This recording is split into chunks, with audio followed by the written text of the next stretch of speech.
দেশ এখন ছাত্রদের হাতে। ওরা যা মন চাইতেছে তা করতেছে। ওদের যা ইচ্ছা ওরা তাই করবে। কারো কথা তারা শুনবে না। ডক্টর মাহবুব কলেজের স্টুডেন্টরা গেছে সরওয়ার্দিতে হচ্ছে সবকিছু খুইল্লা নিয়ে আইতে। এরপরে কালকে কি করছে, সরওয়ার্দির স্টুডেন্টরা আসছে, মাহবুবের কলেজে তো একবারে সবকিছু খুইল্লা নিয়ে গেছে। ফ্যান হইতে, সিসি ক্যামেরা হইতে, তারপরে ওই যে বাস্কেট আছে না, বাস্কেটটা পর্যন্ত নিয়ে গেছে। ওইটাও রাখে নাই।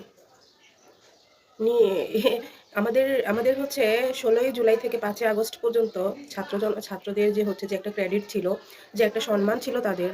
কালকের ঘটনার পর থেকে মনে হয় না ছাত্ররা তাদের হচ্ছে সম্মানটাকে কতটুকু নিচে নিয়ে গেছে আমি জানি না।